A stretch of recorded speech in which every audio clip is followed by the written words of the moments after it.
College graduation ceremonies are big events, meant to symbolize the size of the life achievement of getting a degree. The staging is full of pomp and symbolism, with participants wearing traditional academic gowns and walking across a stage in front of thousands of spectators, including friends and family. As grads process across the space and accept a rolled-up piece of paper, they're coming out of a years-long process of study and personal growth, emerging as something new, maybe like a chrysalis opening and becoming a butterfly. In May, Kirkwood Community College in Cedar Rapids, Iowa, held its first in-person commencement ceremony in 3 years. The pandemic had kept the last couple years virtual, as it did for so many ceremonies like it around the world. And the graduation was held in the biggest venue in town, the Alliant Energy Powerhouse Stadium. One of the students who was eligible to walk in that ceremony was Gina Peterson, who has been working on her college degree, one class at a time, over the past 7 years. And really for longer than that, because she first started college more than 20 years ago. As you might know if you've been listening along to this series, I have been following her story, and I was pumped that she'd finished. I asked if I could be there for the graduation ceremony to document the big moment. But Gina had a very good reason why I shouldn't go to graduation. Because I don't want to. Gina had absolutely no intention of going to the ceremony, and says until I mentioned it, she hadn't even considered buying the graduation gown and walking. Because it's however many other people that I've never met sitting in an auditorium or in a event center full of their friends and family whom I've also never met. I don't need that validation. I just need the degree. I just want to get this done. Gina isn't finishing a coming-of-age chapter of her life, as this graduation ceremony stages so elaborately. Gina's now 42. She's been in a job that she loves for many years. She has a close group of friends. She was already a butterfly when she started the program. For her, the biggest win will be updating her LinkedIn page and resume and feeling more secure in her future career prospects. Maybe there should be a different kind of ceremony for returning students, because the degree often means something different. It's not so much about emerging from a cocoon of isolated study. It's about being able to pick up knowledge while juggling school and family and work, and keep learning even as life happens. That's the case for Tim Lum, a 34-year-old in Honolulu. He hopes to one day get a job in computer programming, and he sees college as a place to pick up specific job skills and the degree to prove that he has them. Having all the education really that's backing the degree is what would make me feel confident. I don't know, maybe I'm just very utilitarian in the sense of, my main goal is to get that job so I can have financial stability. And for adult students, finishing can be about proving you can complete something long and grueling. That's the case for Paul Carr, a 47-year-old in Detroit. When his father passed away more than 20 years ago, Paul promised him that he'd finish the degree that he had nearly completed after high school, and that he had stopped out of when he found out that his then-girlfriend was expecting their first child. For years, Paul has been hearing his father's advice about hard work and perseverance in his head. And when I asked him what a finished degree would mean, he remembered something his father had said back when Paul quit piano lessons as a kid, and he got choked up. I will have kind of redeemed myself over all of those years ago when I quit piano, and my dad said, "You'll make a habit of it." It will hopefully indicate to him, although he's not here physically, it will indicate to him that his son listened to him and is honoring his wisdom, that I'm not a quitter. Hello and welcome to the EdSurge Podcast, a weekly look at the future of learning. I'm Jeff Young, a reporter and an editor here at EdSurge. This is the third and final episode of a series we're calling Second Acts, where we're digging into the struggles of returning adult college students. Over this narrative series, we're following the educational journeys of 3 college students from different backgrounds and different parts of the country. Along the way, we're meeting some of the professors, academic coaches, and other folks working to help them succeed. And we hope to get beyond the typical recommendations of white papers to get at the heart of the college completion effort. In our previous episodes, we told the story of how Gina, Tim, and Paul stalled out of their first attempt at post-secondary education, and then what inspired them to go back. We learned about the many obstacles they faced to staying on track. You may want to go back and listen to those first 2 episodes before going further in this one. This week, we're focusing on the last mile as they get near the finish line of college.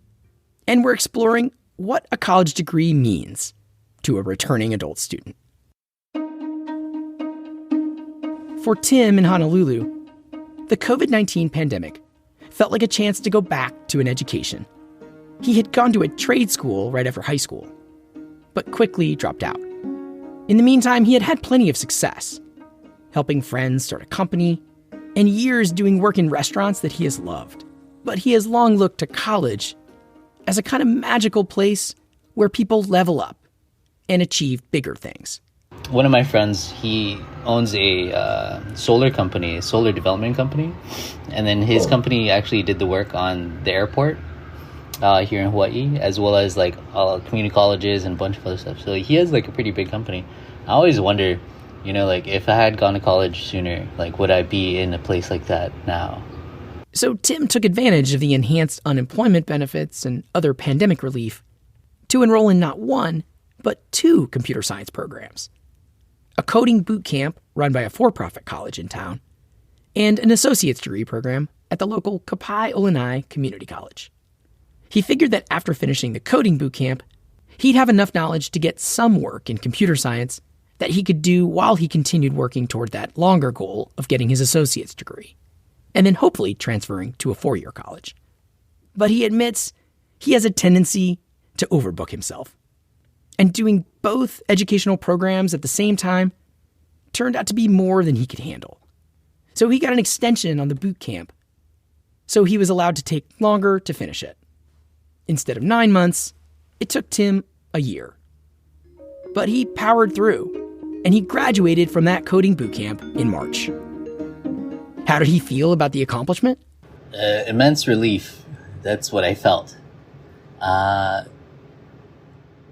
I felt like, I don't know, maybe this might be a feeling in coding in general, the feeling of not knowing enough or feeling you not know enough.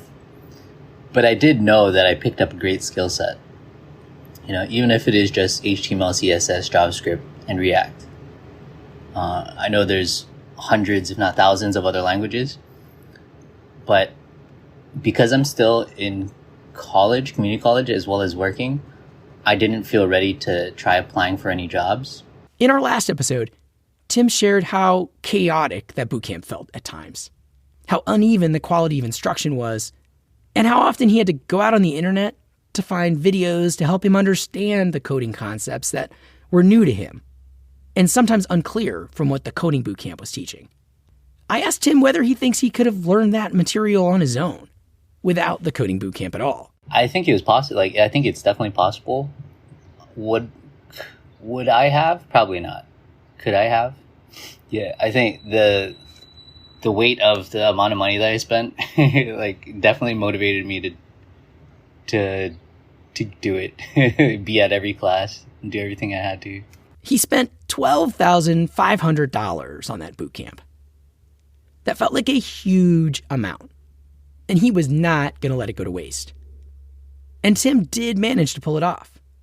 Of course, coding bootcamps, they market themselves as an alternative to college. And they say it's enough to get a job. I asked Tim why he didn't just stop there. Why did he feel that he still needed more than the bootcamp credential? I guess the quick answer would be because I want a better job. The guarantee, I guess, of a better job. With coding bootcamp, now that I'm about 2 years in with the community college, and then after completing the coding bootcamp, I realized that coding bootcamp can definitely get you a job and it can give you enough knowledge for you to be like in a freelancer, independent, like programmer. But there's so many skills that you need to have, and you need to keep pushing. You're like trying to fight for contracts, because there are a lot of like programmers out there, and there's just so many skills that you need to have. And then depending on the business, there's so many like specific skill sets that you need to have just to work at a certain place or what they're looking for. But if I were to finish college, with a bachelor's degree, like there's so many, like the doors open up, like so many other doors open up, because I've been looking at all these people, all these places that are trying to hire people, and most of the good jobs require a bachelor's degree. So Tim's identity now includes being a college student. In our conversations, Tim had mentioned how supportive his girlfriend of 2 years has been in his educational quest. So last week, I connected with her, Maya Mayashiro, to hear how she viewed what he was doing. I'm really happy for him. When we first started dating, like he wasn't a student. He was pretty much full-time working in like the restaurant and service industry. So It's almost strange for me to see him as a student, because I feel like he's a totally new person. And I'm really happy for him. In what way? What do you mean a totally new person? That's so interesting. Yeah, I feel like going to school, no matter if it's part-time or full-time, really changes you. And I really appreciate that he's trying to further his education for his professional life. And it makes me really happy to see that. And I think naturally, if you're pursuing something like that, it makes you a little bit more passionate, more disciplined, more tired, but it's all good. More tired? Yeah. Tired. Yeah. Maya was a college student when these two first met. She was working on a degree in political science at a local community college. But she hit a point where she wasn't sure what she wanted to do next, or if that major was right. So she's taking a break. And I almost have a lot more respect for people who go back to school knowing exactly what they want to do versus rushing into it because it feels that that's what's necessary, but not necessarily what they want to do. But yeah, I want to think a little bit more before I ultimately decide on my end degree. But I had finished all my prerequisites and then just sort of stepped back and like, wait, I think I'm going to pause. And here I am. So here they were. Tim had a plan. And with the coding bootcamp completed, he was able to focus more on his community college courses. He was on track to complete his associate's degree next fall. Then one day a couple months ago, Tim told me that he had some big news. He had gotten hired as a flight attendant by Hawaiian Airlines. At first, I thought I heard him wrong. Tim had never mentioned wanting to be a flight attendant. It turns out that Tim had been chasing this flight attendant job for a while. He says he first applied way back in 2014, and he said he got to the third interview then, but he didn't get picked. Since then, he has reapplied about every other year or so. Then this year, he was surprised to get the call back and make it. Did this mean that college would be on hold? It turns out that is what his guidance counselor at the community college had asked him to. My counselor, one of the counselors, kind of recommending it's like, oh, you don't want to just, take a semester off, relax, and kind of enjoy being a flight attendant. I was like, no, I really want to just keep busy. I want to keep the momentum going, because I know what I want. Honestly, my priority is to be a computer scientist over being a flight attendant. Like that is really what I want more than anything else, because I can see my whole life playing out, and being in the industry of tech and computers and software engineering is something that I can continually do, without ever being bored. Tim is clearly excited about this new gig. The free travel and the ability to explore new places. And he signed up for online courses at his college that he can take on his own time, rather than even having to tune into any Zoom at a set time, what are often called asynchronous courses that you can take on demand. He figures he can keep up with his studies from whatever city he happens to be in. I always enjoy being productive, So I imagine myself, being in the, being at an airport or being at the hotel that I'm supposed to be staying at, and just, working on my homework, and then Also maybe doing some programming and, going outside and be like, oh, wow, I forgot I'm in a different country. For his first year as a flight attendant, Tim will have to be on standby and pick up whatever shifts that others drop at the last minute. So he's just not going to have as much control over his schedule for a while. I was happy for Tim, and I think he'll be amazing at this job. But this development had me wondering if this was maybe a great reason for him to pause college. Is it better to push through now? Or was that counselor right, that maybe he'll be more successful if he pauses? I decided to put that question to one of those policy folks that I talked to for our first episode, Iris Palmer, a senior advisor for higher education and the workforce for the think tank New America. I got a job as a flight attendant. That's something I really want to try. But, finishing your computer science degree isn't a bad idea. Like, eventually you may want to go back to that. I mean, being a flight attendant is hard, and it is, a thing where you have to travel all the time. And, maybe your life choices will change, and you really want to stay closer to your family, right? So this is the same with trucking and, a lot of programs. Yes, you might get good compensation, but you might want to change. And so staying motivated and staying connected to your program of study, particularly if it's online, but finishing that program still seems like a good idea. It's just, is it a good enough idea to justify the work?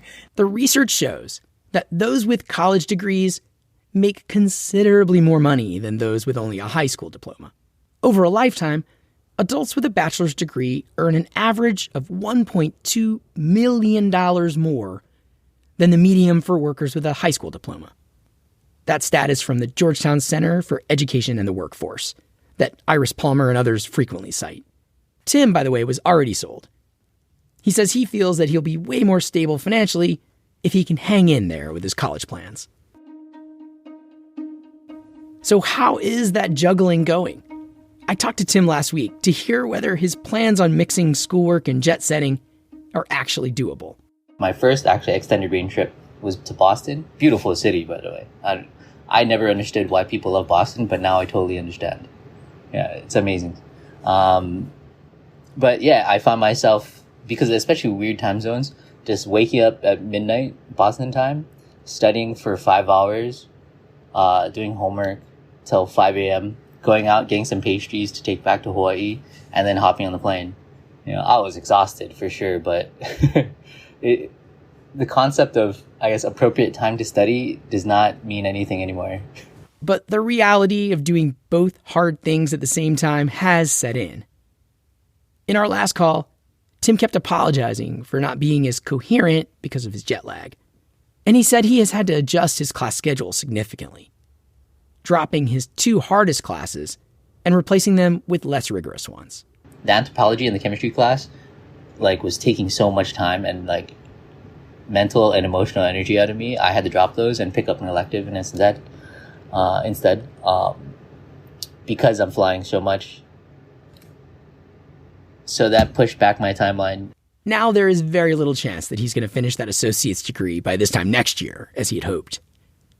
Instead, it's likely going to be spring of 2024.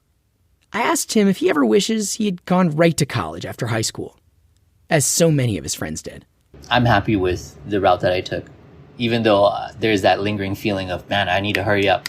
I need to catch up with everybody, because it is kind of frustrating not being in the field that you want to be in, having to take your undergraduate, classes, gen ed, because I feel like the life that I really want to be a part of, be in, is just this close,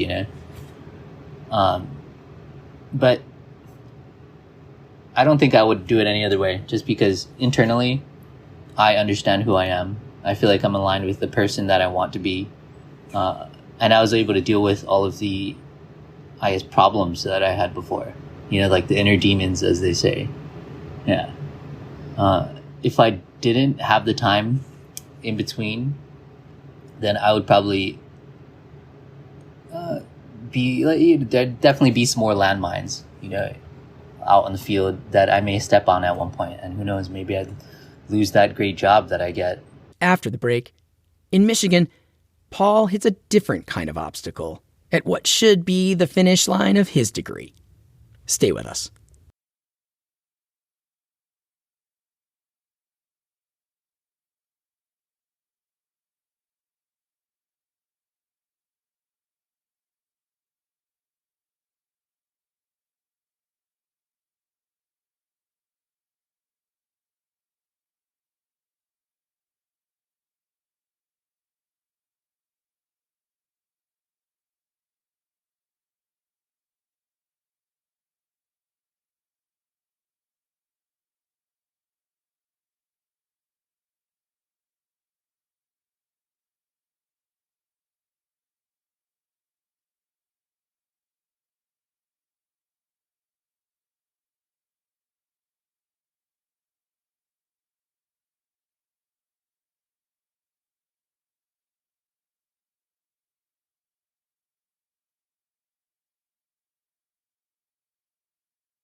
Paul Carr studied at Morehouse College decades ago, majoring in political science. And he was just 3 classes away from the proper number of credits to get a bachelor's degree. So when he heard last year that Morehouse was starting an online program designed for returning students, it seemed to be an ideal fit.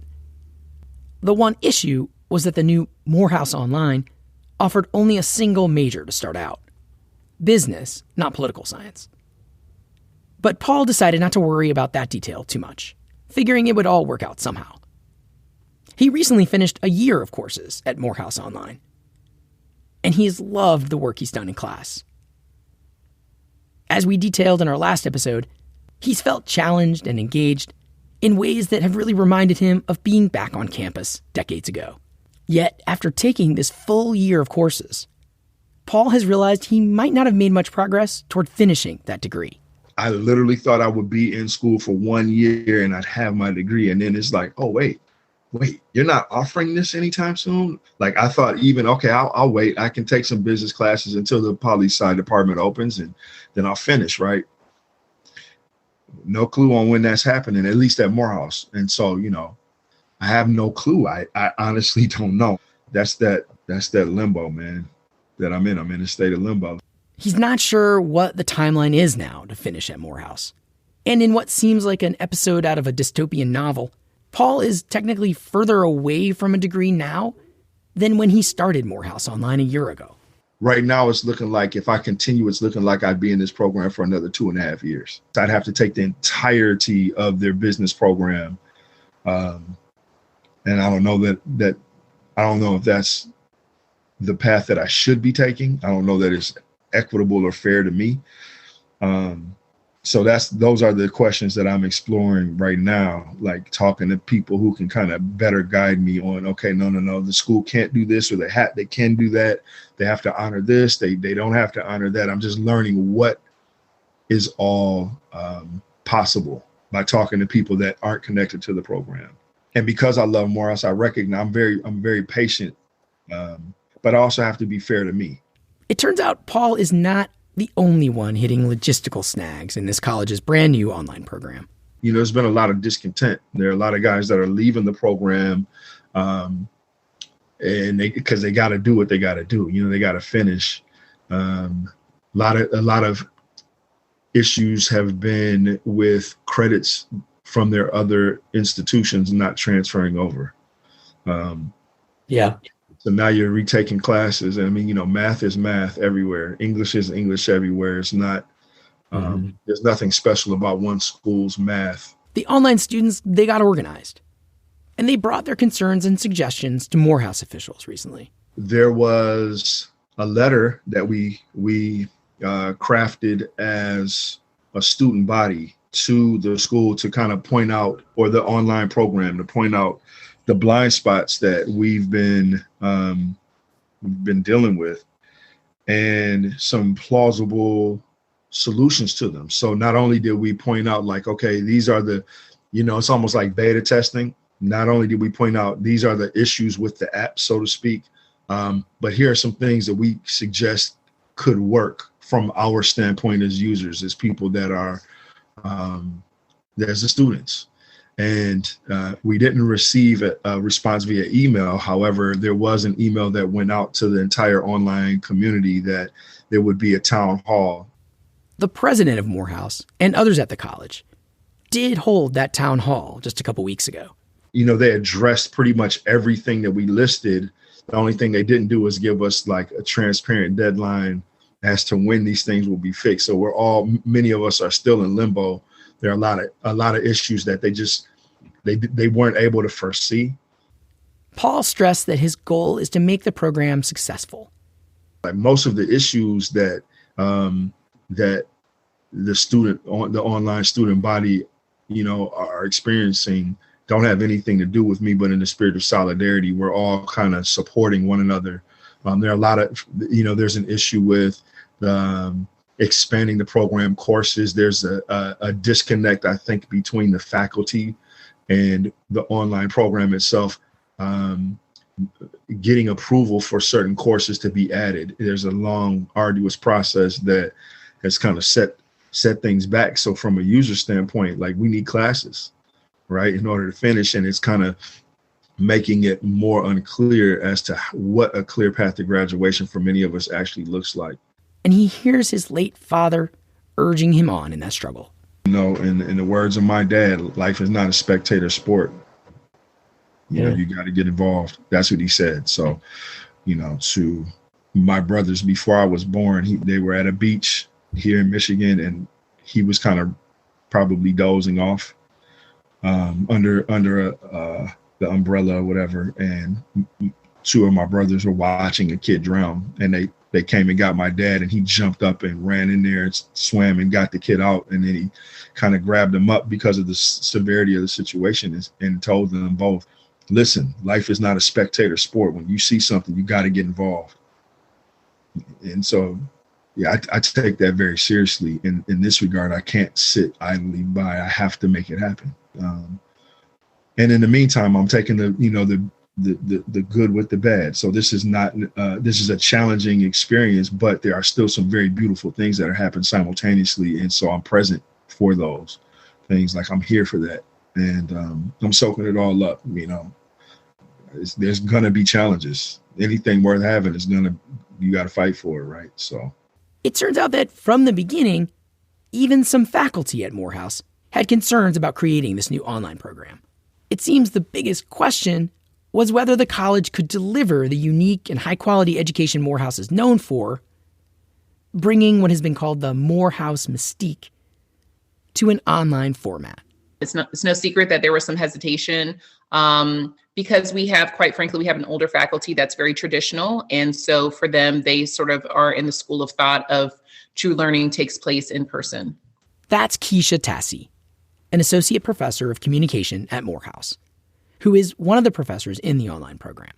She had taught online in the past at a different institution, and she felt confident that great teaching in the Morehouse style could be done online. So there was some hesitation because of that. There was some hesitation, even if that wasn't the concern, there was some hesitation in the speed with which we were planning to do it. And so there was some hesitation, some concern, some challenge, some skepticism around it. To be clear, I conducted that interview with Dr. Tassi earlier in the semester before the students raised their concerns about the program. More recently, I did reach out to officials at Morehouse for a comment, but so far I haven't gotten one. The tensions on display at Morehouse highlight a larger question about the value of a college degree. Is there something magical about taking the full amount of credits in one cohesive program? In other words, doing all of the study at the same college in the same model? Or is taking a college math class somewhere the same as taking it anywhere? Or should there be something about each college that's worth making students go through its system? So for now, Paul is in limbo. But he is trying to keep things in perspective. What I'm not doing is stressing out about it. I'm just being very pragmatic and logical with my steps. I'm taking one class this semester because I have so much other stuff that's going on in my life that I don't. What's that class? It's just English Comp 2, which was one of the 3 classes that I needed to finish my degree. That last semester it would have been English Comp 2 and then microeconomics and macroeconomics. I don't know how I would have pulled them both off in the same semester. Those were the 3 that I needed, right? The business program that Gina Peterson recently completed at Kirkwood Community College was designed to avoid the situation Paul is in. The Kirkwood program is a competency-based program, meaning that if students come in already knowing a required skill in a course, they can skip over having to do much studying on that material if they can demonstrate that competency on a quiz or an assignment. As Gina explained in our last episode, her online courses didn't meet at set times on Zoom. Instead, she went through a list of assigned tasks, did assigned readings, and watched online videos at her own pace. Often that meant going to class involved watching TED Talks. I have watched about 1,000 TED Talks during this whole journey, and there isn't one that I haven't enjoyed and taken stuff away from. So much to the fact that I now just freely go out and find TED Talks to watch because I enjoy them. I also love TED Talks, and I've maybe watched as many as Gina has over the years.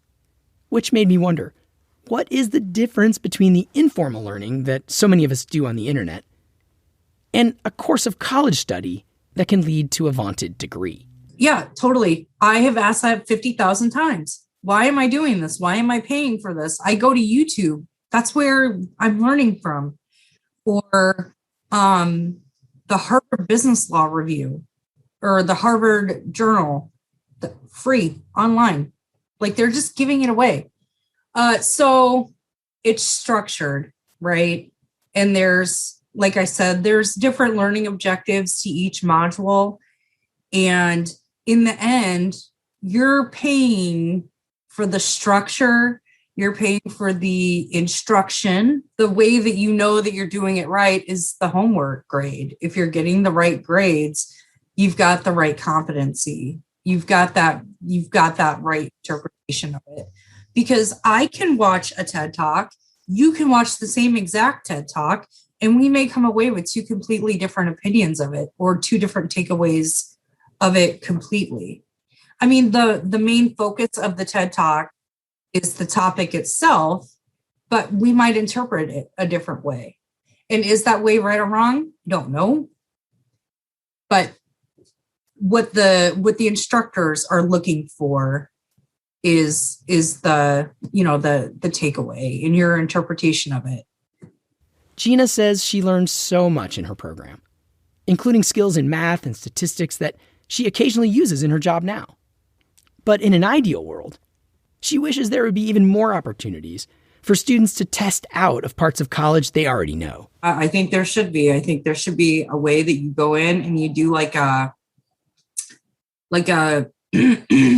wouldn't be an SAT, of course, or an ACT, but you go in and you test out of as much as you can. And, if you can prove proficiency, here you go, pay for the test and here you go. It's not the way the system works, though, because colleges don't make money that way. Despite occasional doubts during her 7 years in Kirkwood's competency-based program, Gina is a true believer in the value of the degree as a marker of her skills and personal growth. Here's how she put the meaning of that degree in one of our early conversations. Will be the biggest accomplishment I've ever done in my whole entire life, and I will definitely be introducing myself. Hi, my name is Gina, and I'm a college graduate. And now that she's finished, it turns out I wasn't the only one asking to go to Gina's graduation ceremony. I mean, my mom would be there in a heartbeat. And don't get me wrong, she would be screaming as I was walking across the stage and all of that good stuff. But she also understands that I'm not that type of person. So she's like, if you don't want to, then don't. I'm like, okay, good. All three of these students we've been following are true believers in the value of a college degree. It's something they've invested time and money in, and getting a degree now is tied into their identity and their sense of self. Paul Carr says his concern, though, is that the next generation isn't nearly as sold. Paul knows about this issue firsthand because his older son, Kayam, recently stopped out of college, and he feels no urgency to return. Kayam is 23 years old, and he followed in his dad's footsteps and went to Morehouse. He even had the same major as his dad, political science. But when I talked to Kayam, he told me that despite their similarities, he and his father have different views on college. I think it's a different perspective when it comes to my generation, because within the last few years, me and my peers have branched out and find so many different more like opportunities where success or what we label as success can come from. And it definitely comes from degrees. Like I have a couple of my friends and peers that graduated from college, wherever they went to be successful in their career. But I also have friends who have degrees and have graduated from their institution that are kind of in a limbo area. So I think right now what's best for me personally is figuring out what it is that I'm passionate about.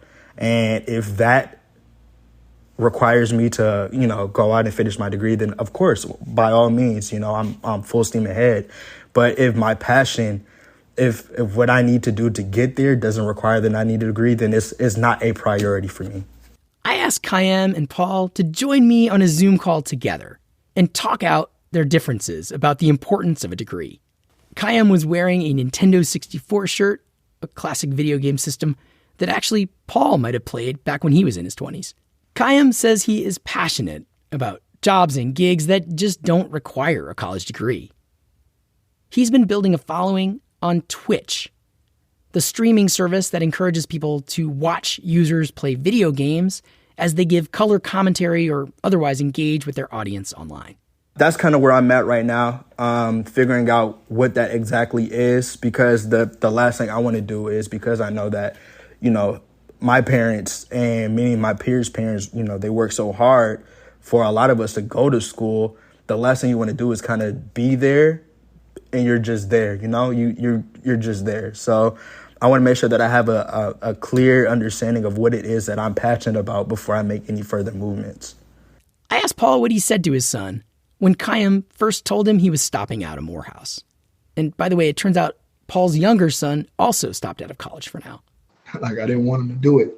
I didn't want him to take a break. I didn't want either of them to take a break. I wanted them to finish because I know how life starts to happen firsthand. Like, I know how easy it is to start living and then incurring the responsibilities of adulting. You become a parent, a father, a husband, a homeowner.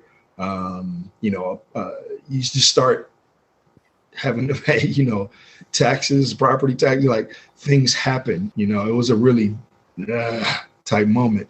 I didn't want them to stop. I didn't want that momentum.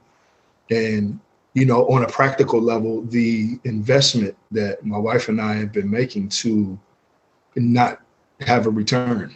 At the same time, Paul says he does see upsides to this break from school that Kayem is taking. Kayem, for example, had an apartment in Atlanta.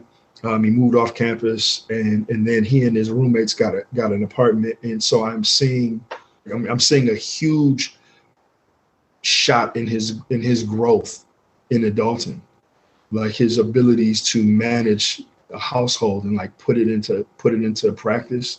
And so in that way, and again, like he said, he's growing and evolving. In that way, I see the benefit of him taking time away, because I think part of the problem is that the model for higher education is in a sense antiquated, in so much that we ask children, they're technically adults legally at 18, right? But we're asking children to decide what they want to do for the remainder of their years alive.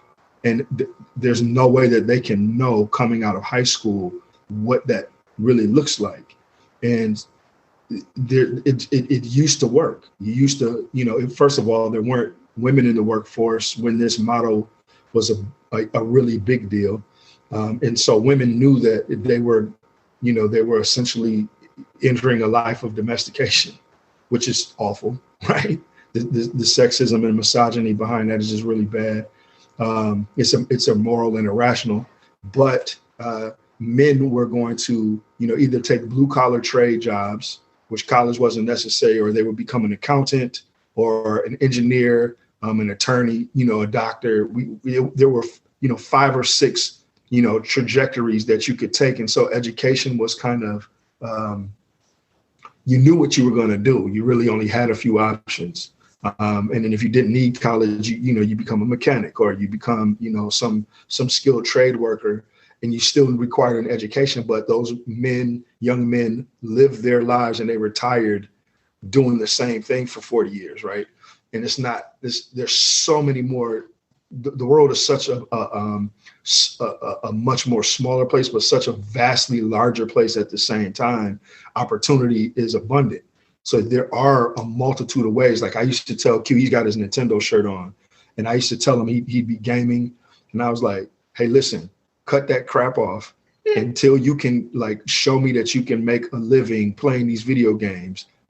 You're wasting your time. Cut it off. And what did he do? He went out and got a job on a gaming truck. And so now that he's streaming, it's kind of been, and I love the fact that he's determined and stubborn, like my dad. He's built like my dad, and he reminds me a lot of my father. his grandpa. And I love that his determination and will. If you tell him he can't do something, he'll do it. So really, I probably should have used reverse psychology and said, dude, there's no way you could finish in 4 years. You can't do that. You know what I mean? It might have worked that he went straight through, but it's kind of awesome to see him finding ways that match his passion to, you know, kind of make money. Maybe not as much money as I think, you know, could be made if he had, you know, some business classes or something like that to show him different ways. I'm being kind of sarcastic, but also somewhat serious, where he can enterprise his passion a little bit more. So, you know, when you hear your dad's advice, when he says, I think you should finish full through, like, I'm sure you've had that conversation.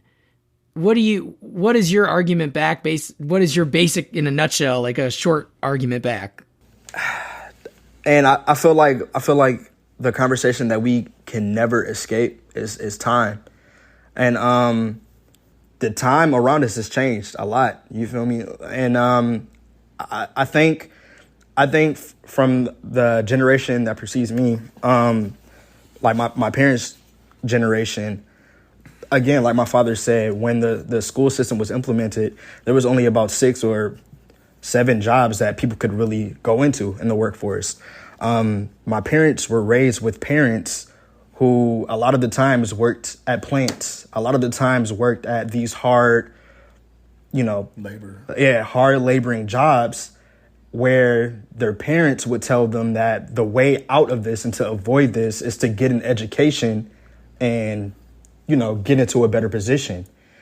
So with that upbringing and that being instilled in a person, your only perspective is going to be that education is the way.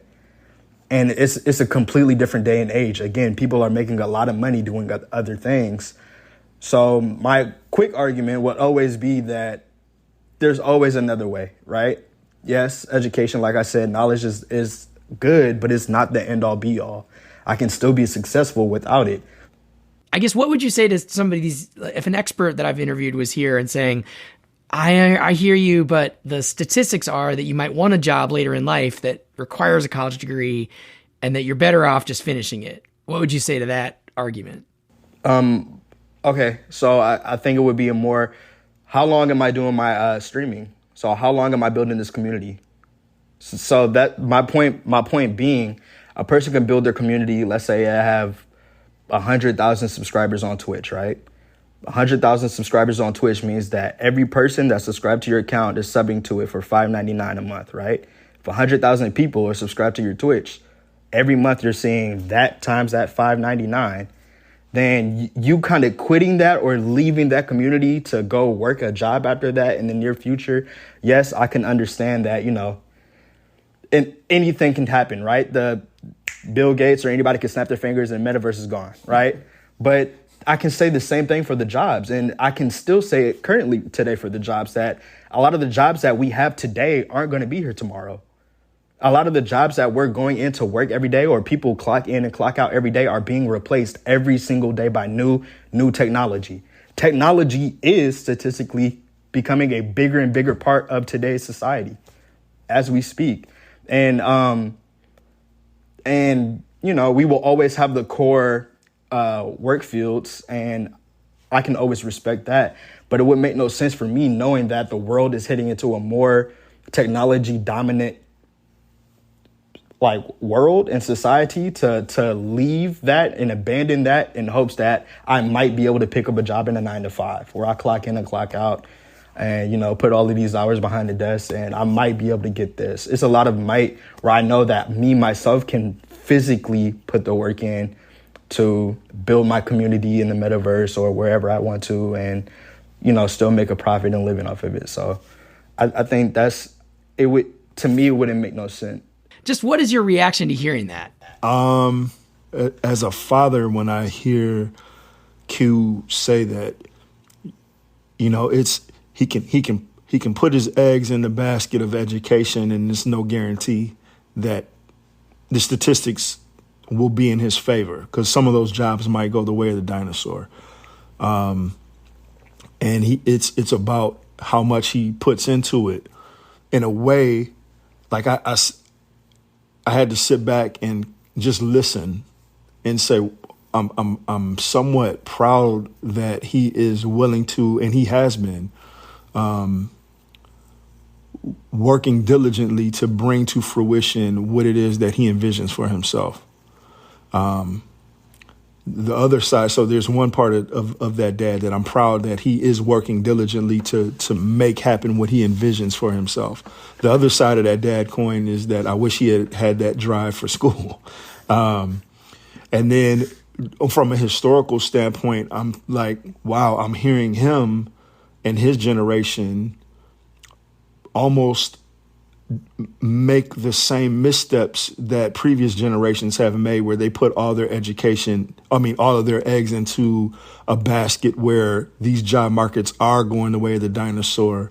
A perfect example are people who are, going into like truck driving school. Like truck drivers can make a ton of money.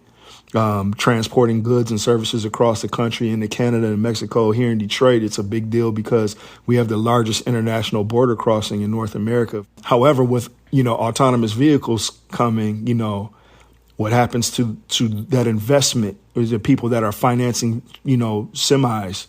Not only have they, financed their education, whether it's out of their pocket or they're getting, loans to go to school, and then they're paying these loans back, and then we've got cars that park themselves and people getting in Ubers that take you from point A to point B with no driver. There's Willow Run Airport just outside of Ypsilanti, Michigan here, in between Detroit and Ann Arbor, where U of M is, University of Michigan. They're turning that old airport into an autonomous vehicle testing site. I mean, there's hundreds of millions of dollars going into that. And what happens to the truck drivers now, all the people who have put all of that money into those careers. So, historically, I see what Khaim is saying, but I almost feel like that approach is doing the same thing. It's deja vu all over again, as Yogi Berra would say. At this point in the conversation, we were running short on time. So I gave Khaim the last word, asking if he could sum up his takeaways from the conversation with his dad. My takeaway would be that with the understanding that my father is a father that does love me and my siblings, I know that the advice that he gives is only coming from a place of that love, right? And I know that regardless of what the decision that I decide to make, he's going to be in full support. With that, I also understand that that education is important. So the fine line that he's speaking of to work towards building that happy, whole lifestyle, I definitely take that into consideration. And I always take away from the conversations that we have about it. In a way, this conversation ends in a kind of limbo as well. It's a time of uncertainty, and no one knows quite what the future holds. College is a kind of bet. A gamble. And even if it feels like a safe bet, it can feel daunting to get all the way through. One takeaway from this series for me is that American higher education is still largely designed for people who can really focus on it in a sustained way. And yet more and more people find it hard to get that kind of space and time in their lives to do it. College often seems like something you have to leave the real world to go do, instead of something that truly fits in as an activity that can be done on the side. Which means that as more colleges announce plans to try to attract returning college students, they should listen to the students they're trying to serve and better understand their complicated stories. This has been the EdSurge Podcast. Every week, we explore the future of learning. This is the finale of our second act series. Please support the EdSurge Podcast by following us wherever you listen, and tell a friend about the series so we can keep doing more like this in the future. And please take a minute to give us a rating or a review wherever you do listen. That helps support the show. This episode was written and produced by me, Jeff Young. I am not on Twitch, but I am on Twitter @JRYoung. Editing this episode was by Rob McGinley Myers. And special thanks to Becky Koenig. Music this episode by Blue Dot Sessions. And that version of Pomp and Circumstance March No. 1 in D from the top of our show was by the Leo Symphony Orchestra. This podcast series is supported by the Lumina Foundation. We'll be back next week with a regular episode of the EdSurge podcast. Thanks for listening.